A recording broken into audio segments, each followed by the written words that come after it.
Blood pressure down होगी और जनाब की हाल है? फिर हो गया ये सुबह तो डिग्गा है? हाँ जी तो पहले ठीक सी? पहले पंप वगैरह लाने लगे पहले जो आगे दाने देखे ही उदो दाने तो होने दाने तो फर्क भी है माशाल्लाह। खड़ा हो गया ना बच्चा तो फिर चांस थे ना बचन के बच्चा फुल आखिरी स्टेज पे चला अच्छा उठ के बंदा पे है कि नहीं है? कोशिश करता है बैठा नहीं जाता पहले वो तेरे परले पासे सी फिर इस पासे हुणे या तो बिल्कुल भी नहीं ना हिलचुल करदा पे पहले नाल दाने नहीं काटते पापा ने कुर्सी लेके एक इस तरह ज फुल जिਵੇਂ ਜਾ ਬੰਟੀ ਤੂੰ ਹਰ ਸਟੇਜ ਨੇ ਫੋਰਸ ਦਿੰਨੇ ਪਾਵਰ ਦਿੰਨੇ ਅੱਲਾ ਖੈਰ ਕੀਤੀ ਤਾਕਤ ਤੇ ਫੋਰਸ ਨਾਲ ਜੇ ਕਰੇ ਨੂੰ ਰਾਜ ਵੀ ਕੋਈ ਕੰਮ ਸ਼ਫਾ ਦੇਗੀ ਸੋਨੇ ਰੱਬ ਦੀ ਦਾਤ ਪਾਕ ਕੋਲ ਸ਼ਫਾ ਰੱਬ ਦੀ ਦਾਤ ਕੋਲ ਹੈ जी जी जी जी बिल्कुल ऐसे तरीके हाँ जी सर जी जरूर शरीफ पढ़ गए चारे कोल पढ़ के चलो मेहनत करने मेरा मौला कर करेगा इतनी है कि सर जो उन्हें फिर भी बच्चा खड़ा होया है सर जो सानू नज़दीक भी है भी कोई प्रॉब्लम रही तो कुछ दिनों में तीन चार दिन टीके लेकिन बजती ही कि सर को पत्थर क्या करता भी आज ही टीके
होया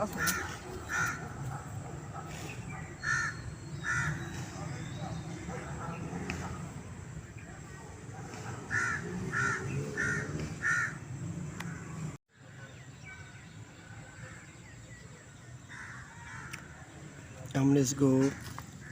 डाइजोरेटिक और प्रेटी फ्लेम 10 सीसी ट्रिपल में डाला और साथ मल्टीना एम्बिफ्डाल हाई निकोफ्रीन और साथ मल्टीनोवा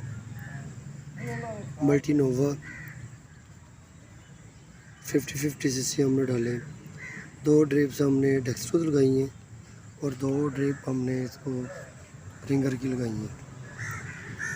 अब देखते इसका क्या बनता है। पूरी जिला जो खाली तो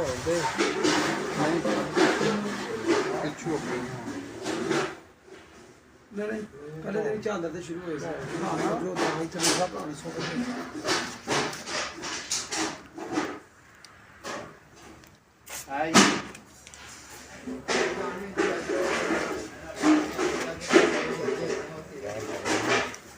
ठीक है सही होगी हाँ जी सरदार साहब ने कहा मैं लेट है वहाँ तो जो रात होया ना मसला पूरा इन्हें कहना तेल तो बस है यार तेल परसों रात दूध देता है